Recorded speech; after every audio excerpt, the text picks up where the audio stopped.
Hello and welcome to Saturday's edition of Cracking the Cryptic, where a couple of weeks ago I did Lupin's Loop number 4 on the channel, and today I'm going to try Lupin's Loop number 5. This is an incredibly popular series, with good reason. I think it sort of picked up the mantle of Marty Sears' rat run puzzles, with many people comparing the styles of these two series favorably. This one's by it's always by Rab3Aron, and the last few of these have had 100% rating. I don't know. Oh, let me just check. Can you see that on the screen?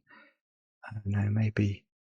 No, but it does have a 100% rating, and let me tell you, that is a difficult thing to maintain over any length of time, and this has done that. And they come with backstories as well. Let's see what the backstory is to this one. Professor Lupin escaped the collapsing city with the aliens' greatest secrets, or so he thought. But when he tried to open the files, they refused to open. The data was real. Oh, why is my phone buzzing at me? That's nothing important. Sorry. Well, the data was real, but incomplete. Then Lupin noticed the pattern. The aliens had been several steps ahead. They had split their secrets into fragments and scattered them across Earth, hiding each piece in a different country, inside ordinary places no one would ever suspect. The first fragment was already in Lupin's hands. The rest were scattered in secret locations, each protected by strange alien markers and blocked paths. Alone, each fragment was useless. Together, they would reveal what the aliens were truly planning. There was only one problem. Once the first fragment was activated, the others would stay readable for a limited time before sealing forever. To access the data, finding every fragment was not enough. Lupin had to find them in one correct loop order, a single route through every piece, beginning and ending where the first fragment was found. Only then would the aliens' full secret unlock. The countdown has begun. So that's what we've got to do today. And you can see there are all sorts of flags in this one. I am slightly worried that I don't know what some of these flags are. Mark is a total expert on flags, by the way. You could ask him, what's the flag of Togo? And he would be able to tell you. I am less... I've never learnt my flags. So there are some flags here that I'm looking at with more than a little. Is this to do with the World Cup? Isn't that Ghana? Aren't they called the Black Stars? I'm not sure. Maybe Argentina, Brazil.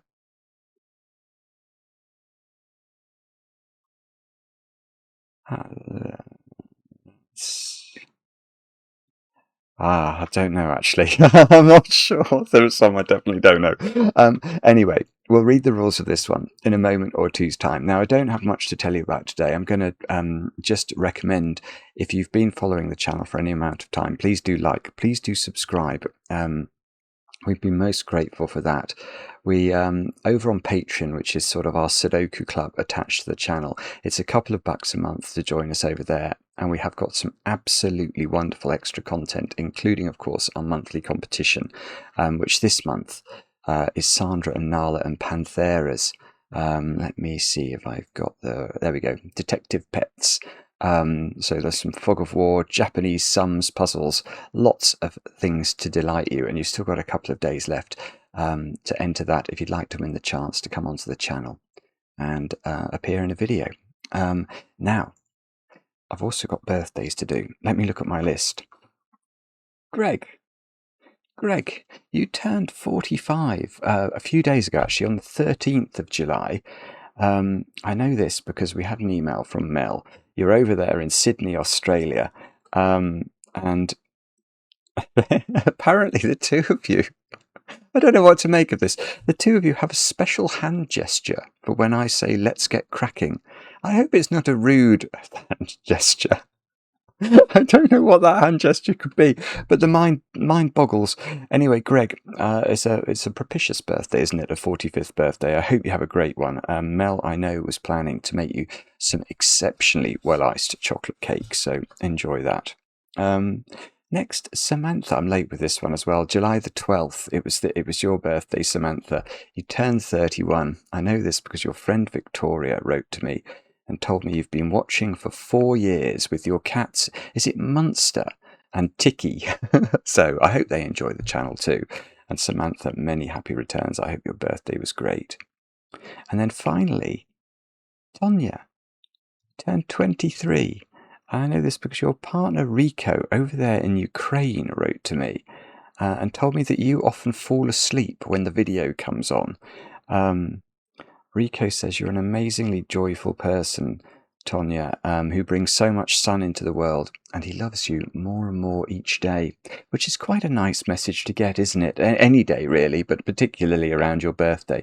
So, Tonya, many happy returns. I hope there was also some chocolate cake. That's all the news.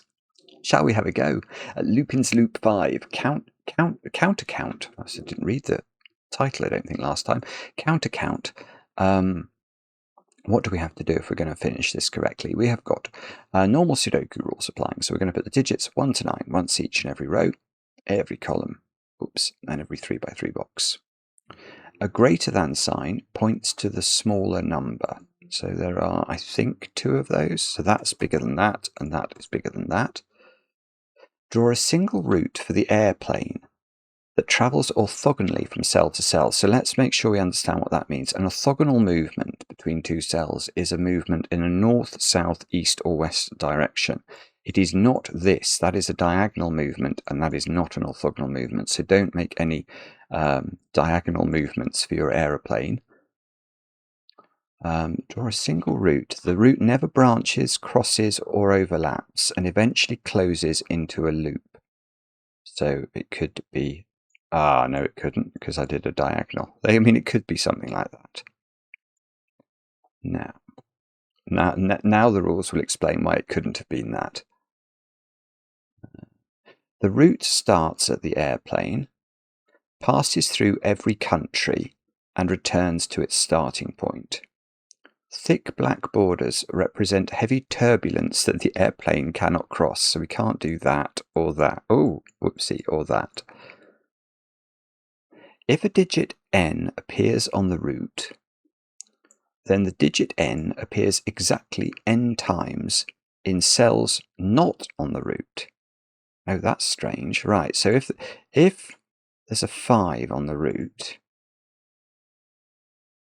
the digit n appears on the route, so the aeroplane is on the route, then the digit 5 appears 5 times not on the route, so it would only be on the route 4 times.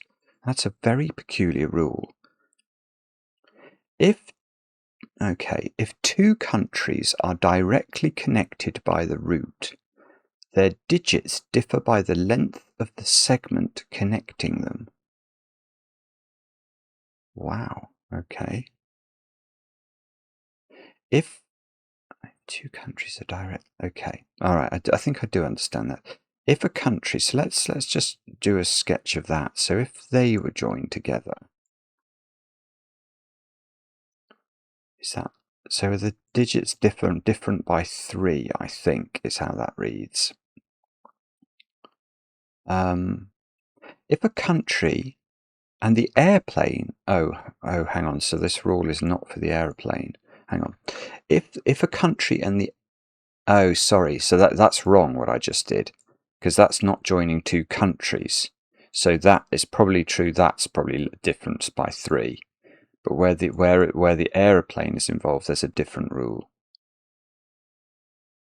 If a country and the airplane are directly connected by the route, the digit in the airplane equals the length of the segment connecting them. So if that was a segment, the digit in the aeroplane. Hang on, there's another rule here. It says, note, segment lengths include both endpoints. 2 objects are directly connected by the route if no other object lies between them along the route. Good grief. Right. So if this was the journey the aeroplane took, the length of that segment, I think, is 5 because it includes the 2 endpoints. So those digits, oh, hang on, no, and this, hang on, this has got the aeroplane on it. The digit in the aeroplane, so that digit would be a 5 because that is the length of the segment. But if we change that and we say instead that these two are connected, say they're connected like that, then actually neither of these would be a 5 because that segment is 5 in length, which means these digits have to be 5 apart. And so if this was a 5, how could this be 5 different from it? It couldn't be because 10 is not a Sudoku number and 0 is not a Sudoku number. So this could be something like 1 and 6, I think. That is all the rules. So there are quite a few things to keep track of there. Often that's the most difficult thing with these puzzles that are very involved. It's actually keeping the rules clear in your head. But do have a go. 100% ratings they do not grow on trees. The way to play is to click the link under the video as usual. But now I get to play. Let's get cracking. So does the plane start from sort of Gatwick or Heathrow? Is that what we're seeing? By it being so close to the UK. I don't really know how to start this. Let me just, sorry. Having said that the idea is to keep the rules in your head, we've got this weird rule that if a digit n appears on the route, it appears n times not on the route. So 9 never appears on the route. Is that right? Yeah, that's right. Because if 9 was on the route, so say, the countries are all visited. So let's make Germany 9. If Germany was 9, then it's visited by the loop because it's a country. And yet this would be saying there were 9 9s not on the loop. Well, there aren't 10 9s in Sudoku. There's only 9. So once one of them is on the loop, you can't have 9 not on the loop. That is a paradox. So perhaps what we do to start is we know all the 9s in the grid are not on the loop. So the 9 in that box is in one of those cells. The 9 in this box, it's not worth. I'm not pencil marking 7 cells. Okay, but we do have to visit all the countries, don't we? Visits every country. Right, so we've got to go to this country. Is that Jamaica? It might not be, but I think it might be Jamaica. So if that's Jamaica, that's visited by the loop. So we've got to go in and out because it's a loop. Right, so this is not a 9 because that would put 9 on the loop. Now, is that Colombia? Maybe? What's that? Oh, I see. No, by the way, when I say I see, I do not know what that country is, by the way. I don't know what flag that is. But these are in sort of the Western, this is South America, Central America, and then sort of Caribbean. Oh, America.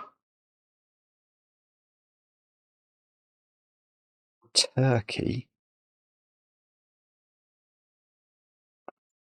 Oh, so if that was Ghana, Turkey slightly north and to the right of it, or to the east of it, Germany.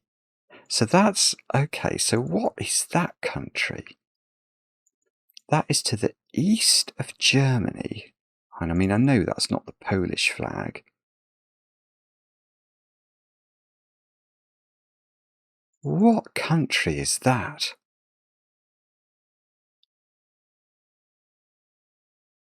I don't know. I'm sorry, I don't know that one. I don't know that one. That looks like Sweden. Iceland, Norway. Those two, I don't know. And that one down there, I don't know. And that one, I don't know. Bobbins. Oh, well, never mind. Anyway, so there's some sort of approximate map of the world going on, isn't there? And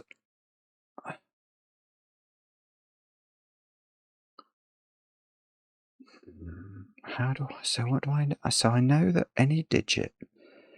So if I put 8 on the path, then 8 would appear on the path once, wouldn't it?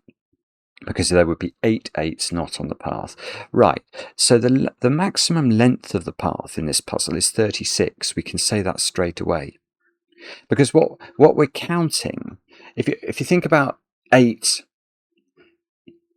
sorry, I haven't explained that very well, but I can see that quite clearly. So imagine you put 1 on the path.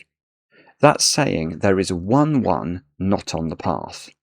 So there are 8 ones on the path. There are 9 of each digit.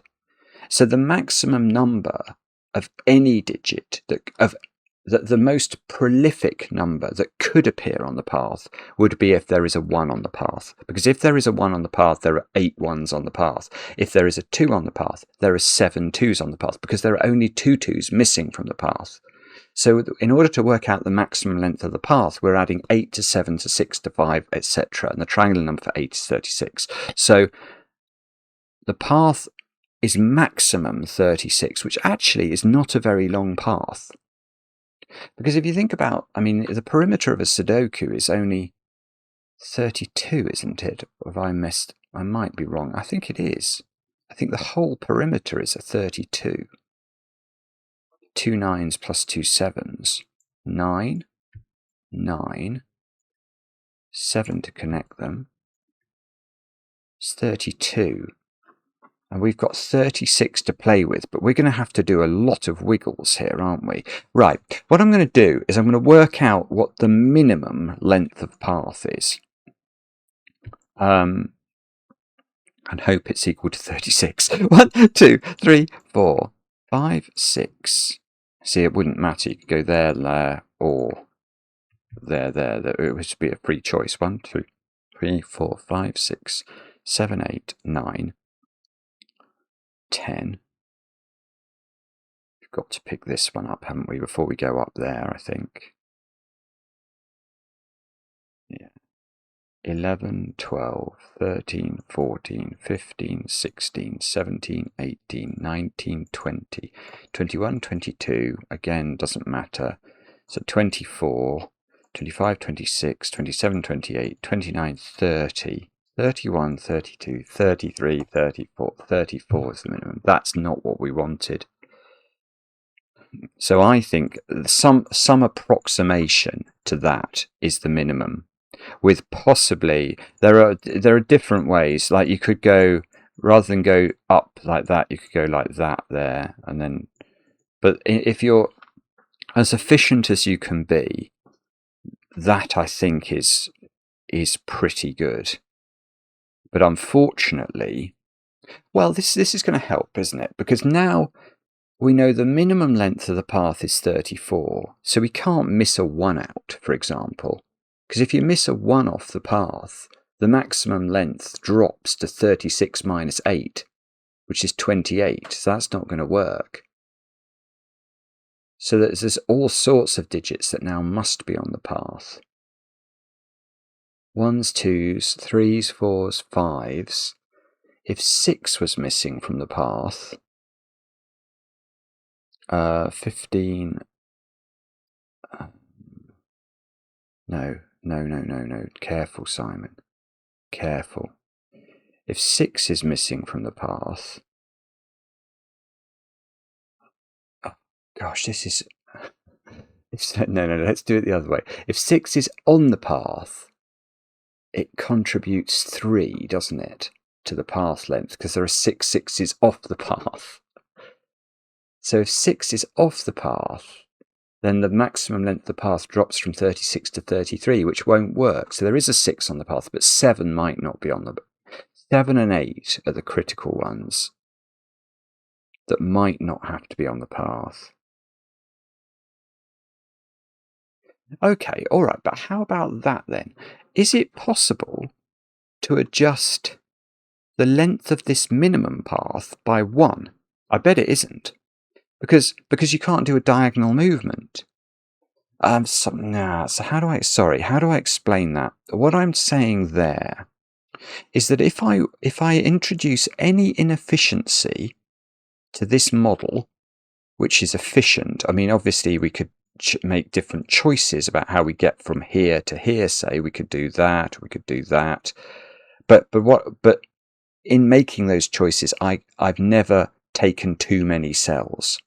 The minimum is 1, 2, 3. And whether I go that way or this way, I've taken 3. But if I decide to be inefficient,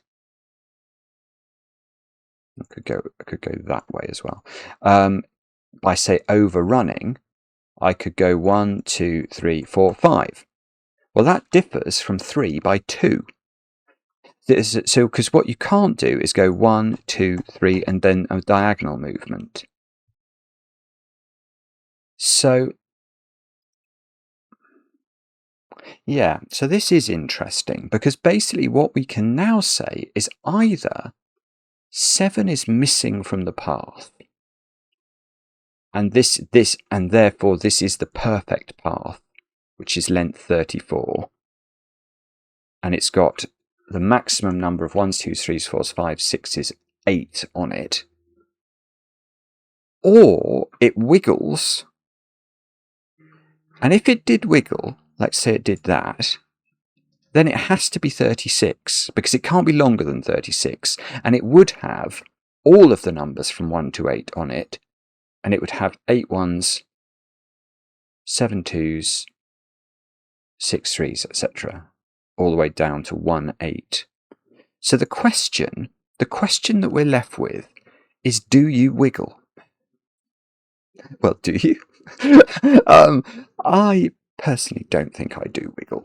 I'm not very good at wiggling. I am notoriously terrible at dancing, like truly terrible.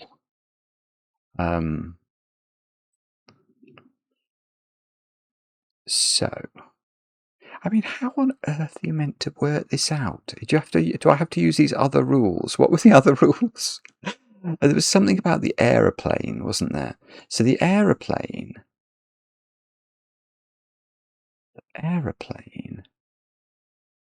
whatever's in the aeroplane is the length of the segment joining it. So it probably is going to do that, is it? Oh, and that would be a 2 then, because the segments include the endpoints. Because one thing that's clear from that is, because it's a loop, the length of the segment that goes, so say we were going from the United Kingdom to the aeroplane, that's a 2-length segment, which requires us to put 2 into the aeroplane.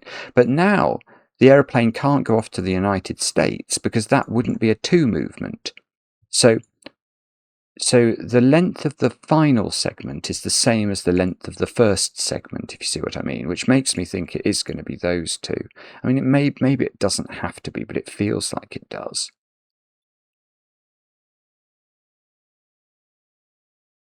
I bet that's a 2.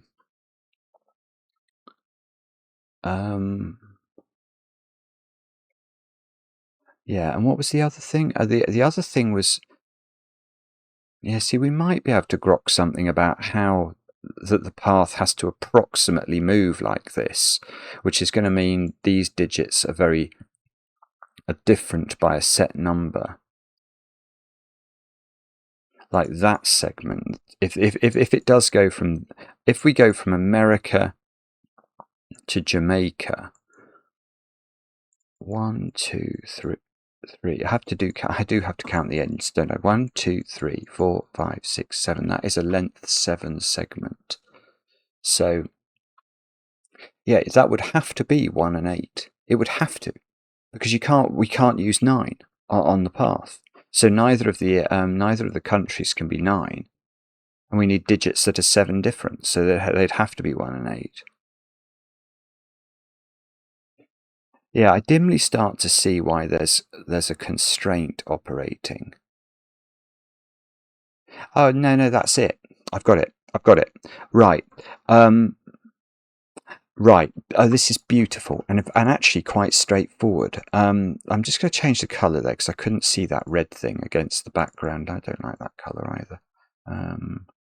What colour should we have for our path? Grey? Doesn't seem appropriate at all, does it? Well, okay. No, maybe I just changed that colour. I'll change the colour of the path or the loop to green, and then I'll make the path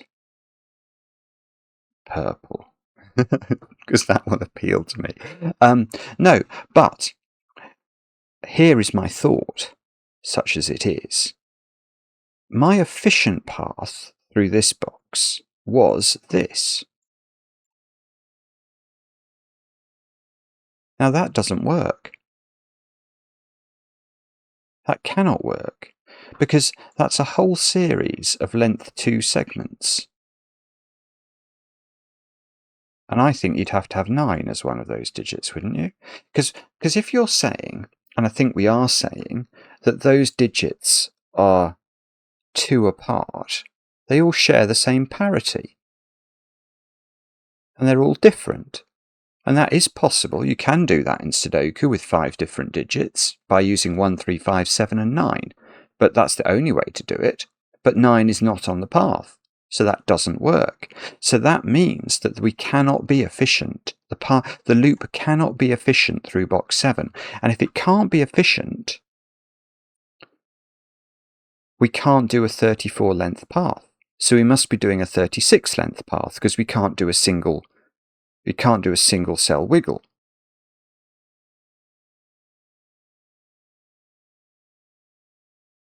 So now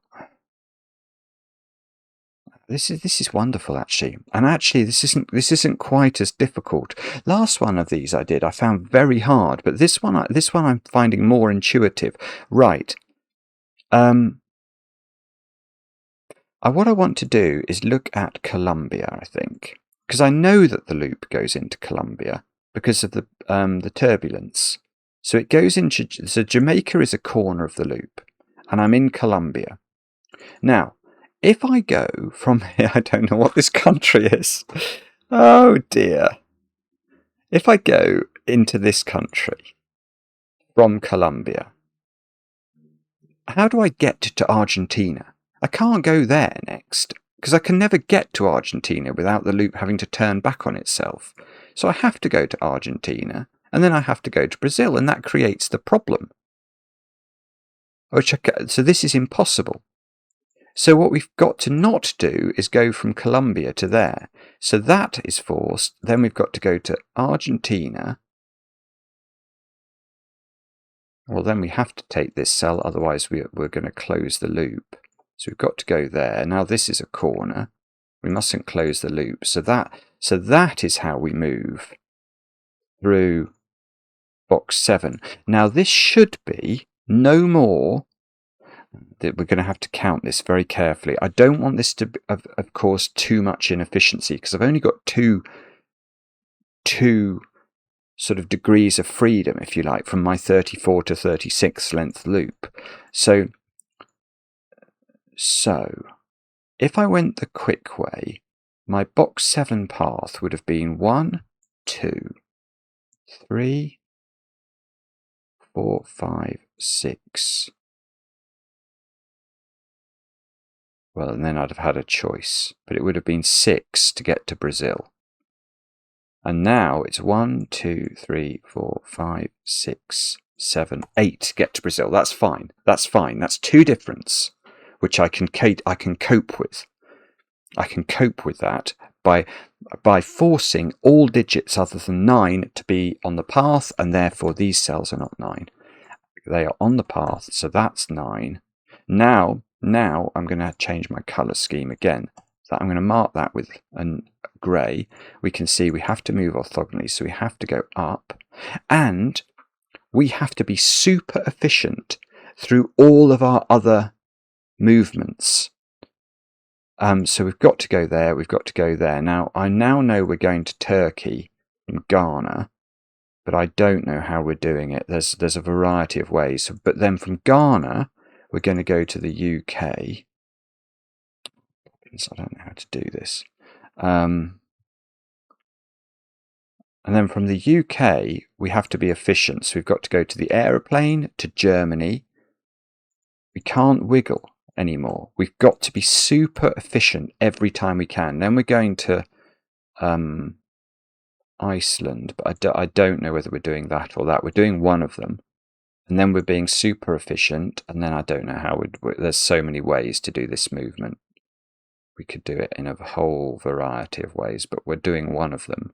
We're going from Norway to the United States, and then from the United States to Jamaica.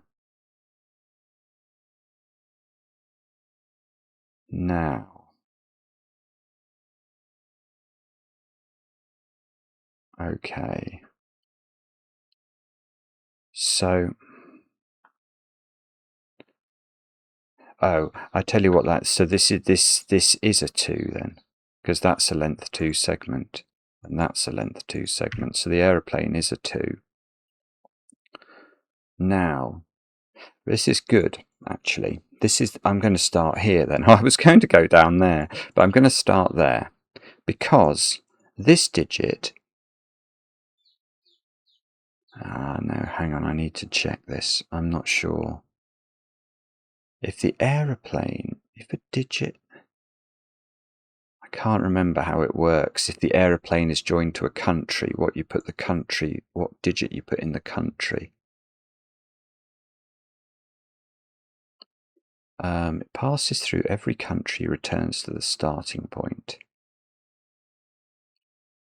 If 2 countries are directly connected by their route, if a country and an aeroplane are directly connected by the route, the digit on the airplane equals the length of the segment connecting them.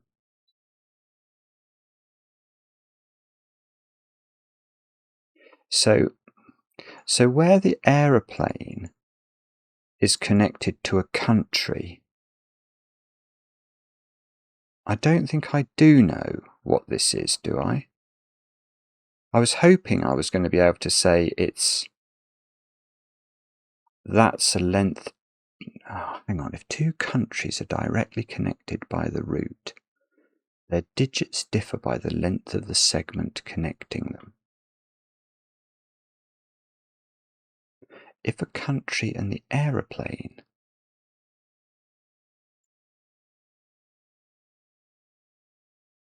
Two objects are directly connected on a loop if no other object. So I don't think these are connected directly on the loop, because the aeroplane's in the middle. But I don't actually think the rules cater for what this digit is. I might be wrong, but I don't think they do. So I think all we actually know is that, well, actually we do know some things. Germany and whatever this country is differ in value by 3. This country and that one differ in value by 3. These two differ in value by 2. These two differ in value by 3. These two differ in value by 3. To get from here to here, I don't know what the route will be, but it must be efficient. So that's a 5-length segment. So these differ in value by 5, which means neither is a 5. And then to get from this, so maybe we do have to start down here. To get from here to here, we have to be efficient. So 1, 2, 3, 4, 5, 6, 7, and various routes are available to do that. We could go straight down like that. But the point is that they have to be a 1-8 pair, because neither can be 9 and they must be 7 different.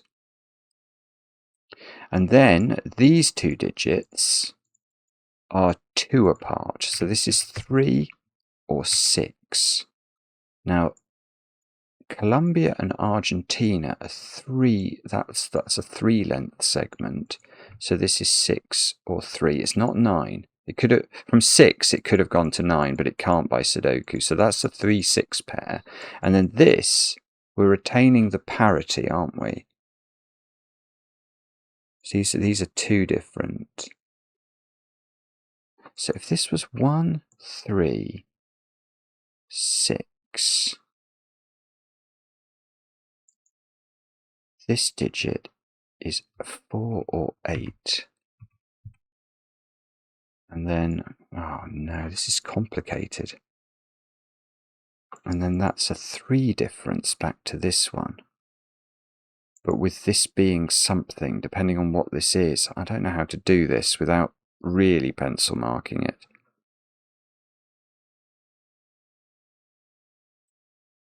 Okay, but Brazil, whatever the difference is to Brazil, it's the same difference to this one. Whatever country this is, I apologise if it's a famous country and I should know it. Well, I apologise to any country. But what I'm thinking is what we can't do, say this was 4. There's a 3 difference to this one. So we could go 7, but then that would be impossible because then you'd have to go 3 different from 7. You can't go 4. In fact, 4 is just impossible, isn't it?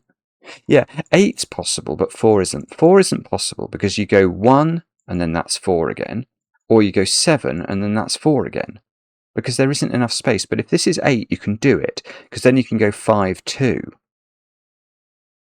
So that is not 4. But does that mean this is 6? No, it doesn't, because I only pencil marked this on the basis this was 6. I didn't do the pencil marks if this was 3. Okay, well, let's keep going. So if this is 8, this is 5, this is 2, and that's 4. That is how it would have to look, and that looks very plausible, doesn't it? But I haven't catered for this situation. And that's the situation where this starts with 8, goes to 6, goes to 3.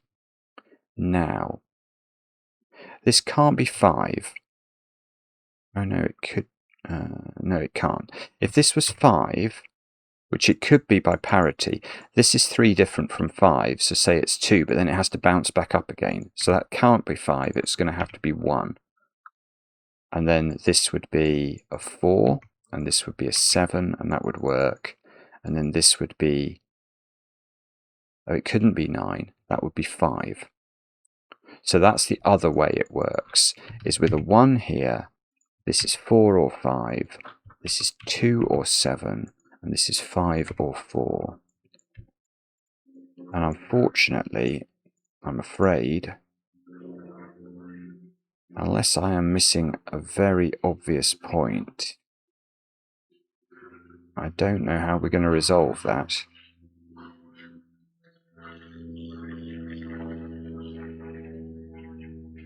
Oh, no, I do actually. That's brilliant. That is absolutely brilliant. Right. It's simple, and I've made a mess of it, but it is simple. Right. These two, this is where I should have started. These two include an 8 on the path. Well, then we know 8 8s are off the path, so this could never be an 8.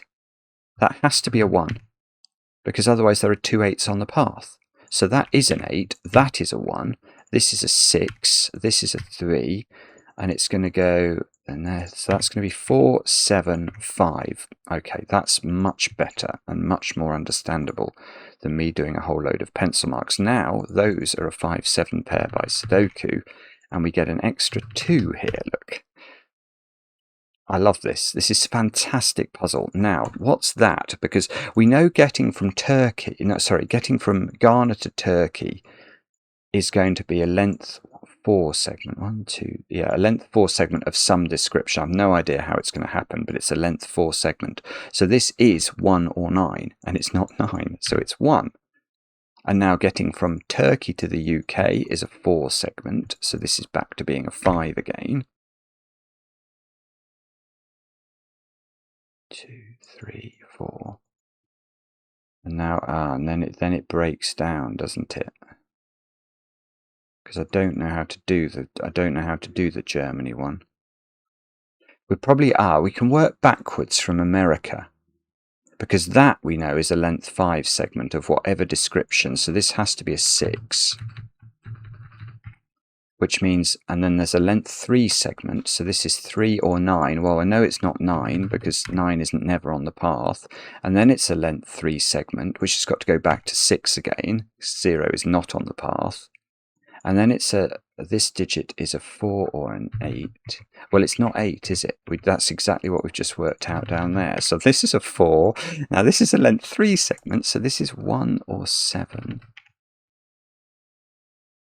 And then this is a length 3 segment. So if this was 7, this would be 4. If this was 1, oh, that's always 4. It's always 4.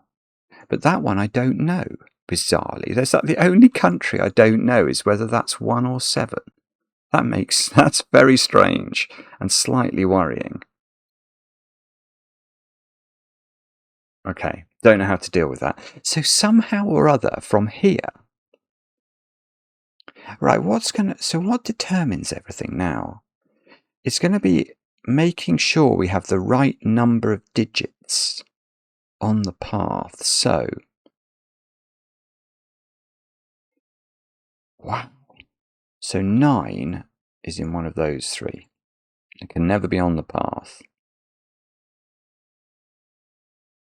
8 has appeared on the path, so is never on the path in any box other than this one. 7 is on the path in box 7. Ah, that's it. That's how you get this one. Right, 7 is on the path in box 7, and it's on the path again in box 8. There are 7 sevens not on the path. So we can't have any more 7s on the path, otherwise there'd be 10 7s in the puzzle. So that is a 1. So that I see, and now we get some Sudoku. So 1s is probably where I should have started. Yeah, no, nearly. Yes, okay. How many? Oh, no, it doesn't work, actually. No, I see, no, it does. Oh, this is lovely. I've got a lovely point. Right. I was going to start talking about 1s and how they all had to be on the path when I realised that no, the rule means 1 is not on the path. And then I realised I knew where that was. Where is the 1 in this puzzle that is not on the path? And the answer is it must be one of these, because if you pencil mark 1s in box 4 here, they're over on this side. Now I can't wrinkle over here. If I rinky-dink and wriggle over there, this is an inefficiency between Jamaica and America. I've got to be moving always along this segment, either north or east, until I get there. I can never go west, because if I go west, young man, it's an inefficiency my loop length cannot afford. So this is the only 1 that is not on the path. So now here's a question. Where is the 1 in box 8? I know it's in one of those 3. These 2 are impossible because they're not efficient from here. We can never go south from here. We've got to go here somehow. Not that one. But so the 1 has to be there. And then I've got a lot of difficulty believing this can be a 1, because that's an inefficiency between Norway and America if I end up going there. So I've got to go there. That's got to be on the path, so I'm going to go there.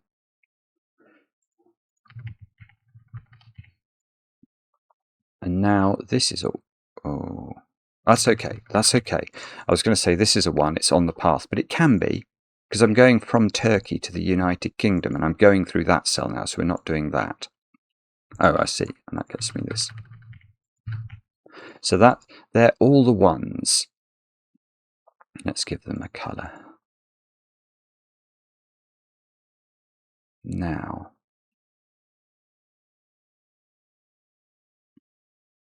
I don't know what to do.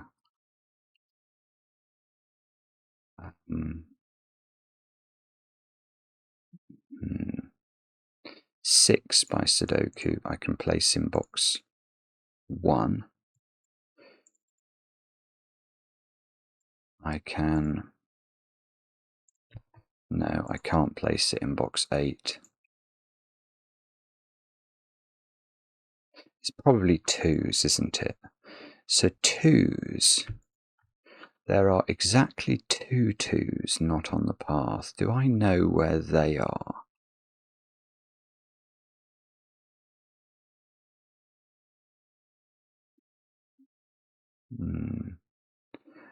I think I know the 2 in box 9 is not on the path. I don't know where it is. But the 2 in box 9 is in one of those cells. And none of those can be on the path because I'm going directly from Ghana to Turkey somehow. This can't be a 2 by Sudoku. And then I'm going straight from there to there, so I'm not taking any more cells. To put it a different way, none of those cells are on the path. And one of those cells in box 9 is a 2. So that's 1 2 that's not on the path. Yeah, this is... Oh, no, because that could be... Oh, it's nearly it. I was going to say the 2 in box 6 can't be on the path, but what if that was a 2? Then I could put that on the path. Bother. Okay, so that's not the correct way to do it. Sorry about that. Okay, all the 6s in the puzzle that are on the path have been positioned already on the path. So all the 6s in the puzzle are not on the path. All the other 6s.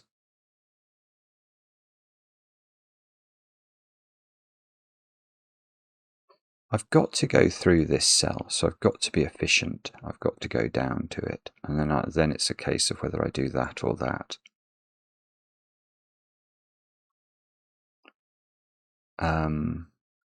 If that was a 9, it would be useful, because then I couldn't go to it, and the path would have to do that.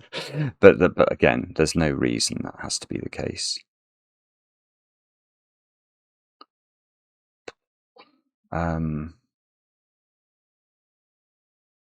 Wow. So if it's not 1s or 2s, I've got a few 4s dotted around the piece. I've got 3 4s on the path, and I'm meant to have 5 4s on the path altogether, because there are 4 4s not on the path. So I've got 2 more 4s to put on the path.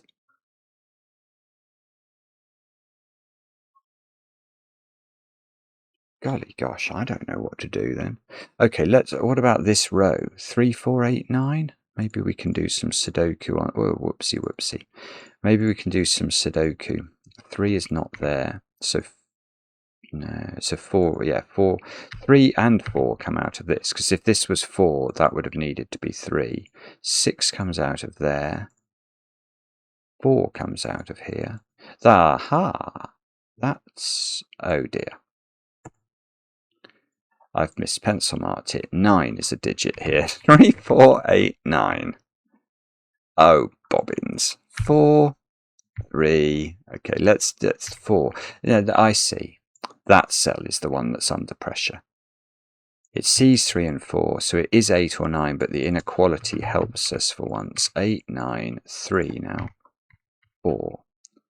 Now that 4 is definitely off the loop. That 3 is definitely off the loop.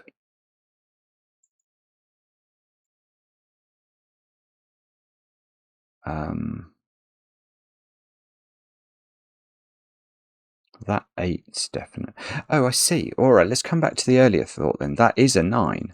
That is definitely a 9. So I can't go to it. And I've got to be efficient in going from Ghana to Turkey, so the path is fixed there. And that's very helpful, because now, to get from Turkey to the UK, I have to go north. I can't rinky-dink at all. So I have to do that, because I need to use the 1. So that's actually done quite a lot of path. And did we say something about 6 having been used on the path enough times? Yes, we did. Look, I've had 3 6s on the path. That's all the 6s I'm ever allowed on the path, because there must be 6 6s off the path. So this is a 6. Oh, I thought I was going to get this digit, but apparently I'm not. So it's a 6 I get to place. A 6 can't be on the path. I get to place it. So 6s are quite interesting now. Let's give those their own colour. I've got sort of an arrangement here of 6s. So one of those is a 6. And so if Yeah, that's beautiful. This is so beautiful. Right, what would happen if this was a 6?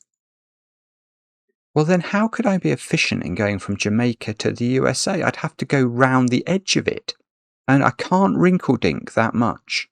I can't have a westward step in going from here to here, or my 36-cell path would be too long.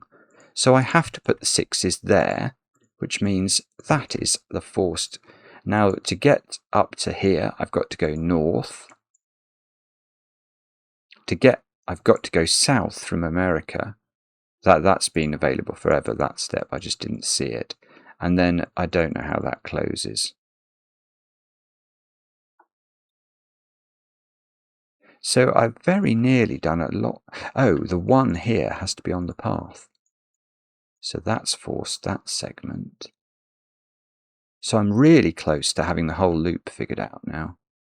I've got this closure and this closure. I think everything else is done. So I've got to just make sure I populate everything with the correct digits. Where's 8 in box 8? The answer is there. So these digits are now known. They're 2, 3, 4. So this digit is 5 or 7 by Sudoku. This is not 2.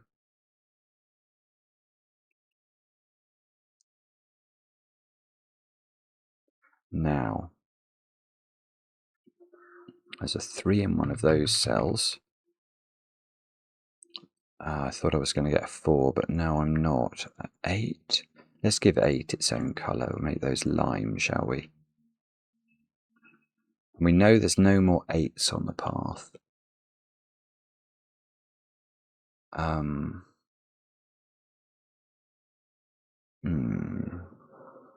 Bobbins. So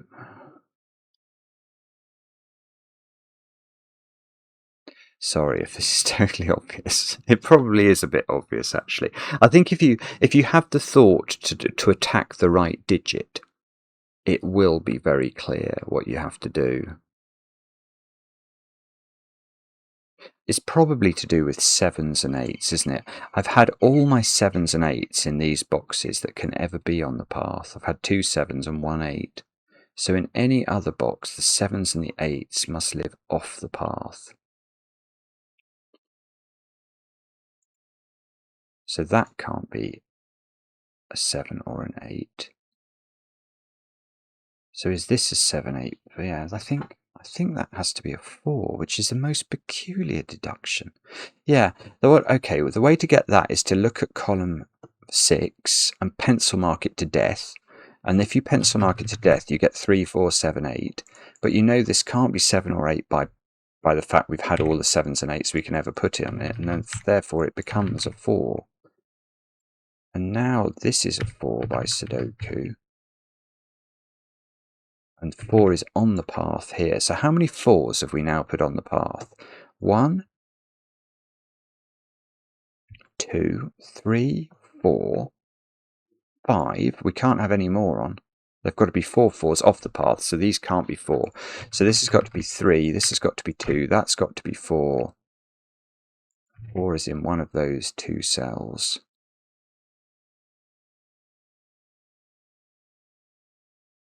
Okay, well, that's still a win for the goodies. Okay, these don't include 3 anymore, so that is a 7 8 pair.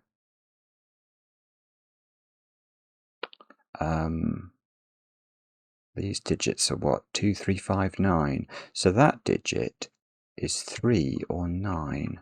But it could be on the path if the path goes into a 3. 3 is, no, it's a little bit restricted in box 1 and a little bit restricted in box 2 as a result.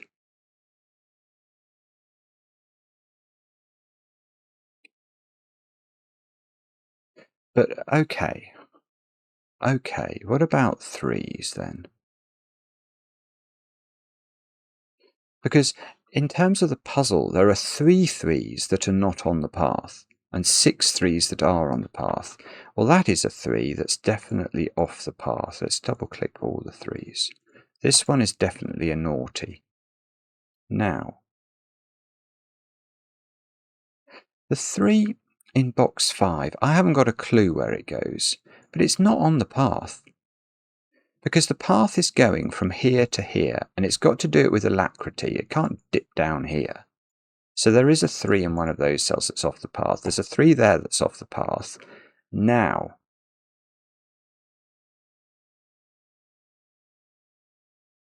oh, it's close, isn't it? It really is. I mean, if that was a 3, then all other 3s would be on the path.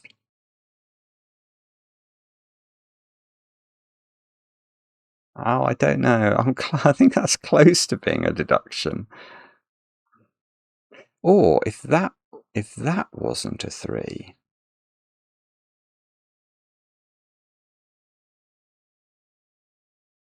or, sorry, I'm jumping around a bit here trying to find some logic. What about 2? 2, 5, 7, 9 down here.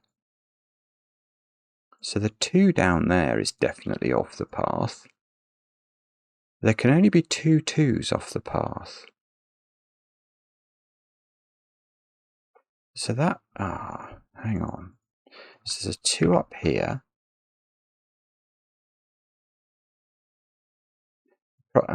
If 2 is on the path in box 6, it's in one position.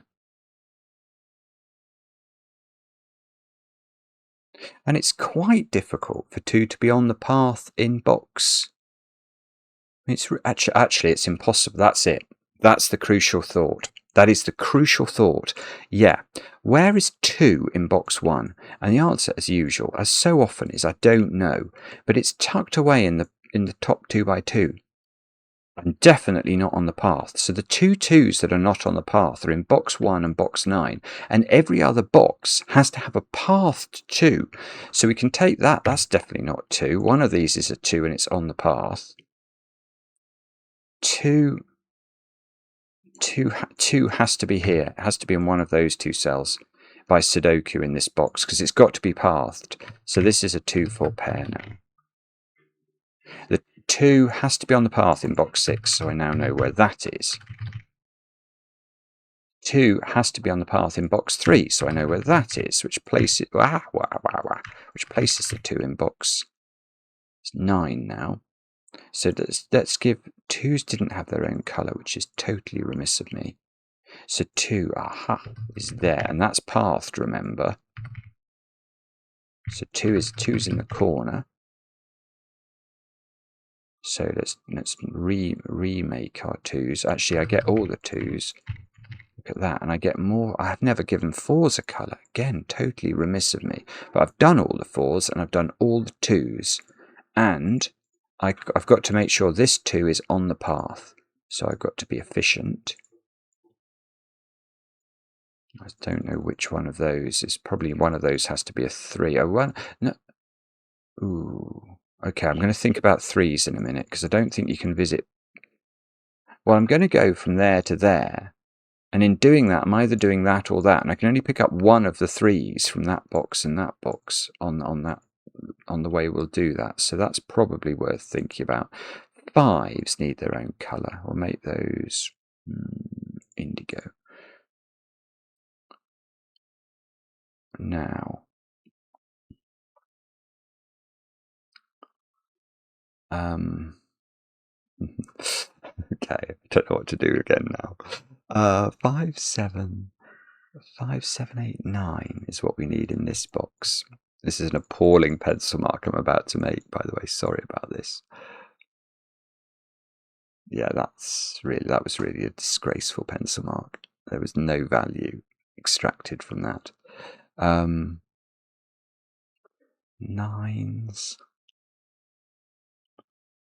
So the path is,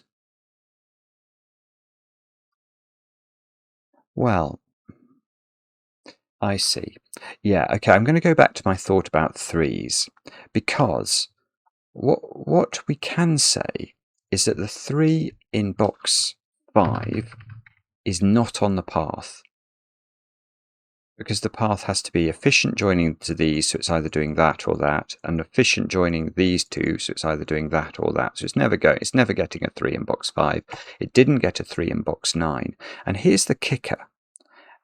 The 3 in box 1 is in one of two places, and the 3 in box 2 is in one of two places. Now I can't get both of those 3s on the path, because to do that I'd have to sort of do a diagonal move or something. I'm either doing that or that, so there's only one more 3 from either of these two boxes, which means every other 3 in the puzzle that's not in box 5, box 1, box 2, box 5 or box 9 is pathed, which means that is a 3. Whoopsie. Now 3 gets oranged, doesn't it? So also, this is good. Now there has to be a 3 on the path, therefore, in box 6, and this 3 I've just put in limits the possible positions of 3s, one of which could never be on the path, yet we've just said we need a 3 on the path, so it's got to be there, which places a 3 here. That's rather pretty, because now that's going to have to be a 3 to get on the path, therefore this is a 9, so, and that is pathed, and this is pathed, and that has closed everything. Whoops, no, not that. That is how it closes. And I think we've now drawn Lupin's 5th loop completely. And the only thing beholden on us from here is to make sure, I mean, there's very little, I mean, we're going to get that digit, I think, just by counting digits along the path and making sure we've got enough of everything. But okay, let's think about that. 5, 7, 8 into column 3. That's weird, isn't it? That does. I can't actually resolve that. What about those? 5, 7, 8, 9. But we can do some, or take some care and attention with the. Oh, no, we actually can't. Oh, well, that can't be 7 anymore because it wouldn't be able to be greater than that. So these are very big. And that digit is that digit is not right. There's an 8, 9 pair in this row now, so that's got to be 7. That 7 is nice here. That's got to be 5, which means this is a 5 in the corner. That's a 7. Now those two digits now are a 7, 9 pair, somehow unresolved. Therefore, this is a 5, 8 pair in the row. So this is a 7 or a 9 by Sudoku. And it's not 9, so that's 7, that's 9, that's 7. And in this column, we haven't put in a something, which is the technical term for a 3. Oh, which we could have got ages ago, sorry. So this is an 8 or a 9 by Sudoku. And in this column, we've not put in a 5. And let's double-click the 5s and indigo them all. So this is an 8 or a 9 by Sudoku. And this is 5, 8 or 9 by Sudoku. It's this digit, isn't it? Oh, we can see this. I mean, it can't be 8. We're only allowed one 8 on the path, so that's 5. This is 8, that's 9. So this is 5 now by Sudoku. This has become a 7, 8 pair. Which means this is a 9. Which means that's a 9, and that's a 7, and that's a 5. Keep going. That's an 8, that's an 8, that's a 7. That's an 8, that's a 7. That's a 7 in the corner. This is an 8 by Sudoku, so that's a 5 by Sudoku. That's a 9, 9, 8. We've done it. We've done it. But we haven't coloured everything, so we do need to improve. Did we never give 7s a colour? That's an outrage. I'm sorry. Yellow. 9s we did give a colour. 8s we did give a colour. It was, yeah, lime green. That is, and I don't know, hopefully you can see, I'm just going to go through the loop and make sure that I'm happy it is connected. It goes there. Let's count it as well. 1, 2, 3, 4, 5, 6, 7, 8, 9, 10, 11, 12, 13, 14, 15, 16, 17, 18, 19, 20, 21, 22, 23, 24, 25, 26, 27, 28, 29, 30, 31, 32, 33, 34, 35, 36, and that's what we were expecting. And that is, I mean, it had to be right. It's brilliant. Absolutely brilliant. Lupin's loop, number 5. Countercount. I did a lot of countercounting, Rabaron, and you should take a bow, because that deserves absolutely its 100% rated puzzle, because it's fantastic. Fantastic idea, fantastically executed, and I hope you can forgive my ignorance. If you're from any of these countries I couldn't do, I feel terrible. Yeah, you can all berate me in the comments. Let me know how you got on in the puzzle in the comments. I enjoy the comments, especially when they're kind. And we'll be back later with another edition of Cracking the Cryptic.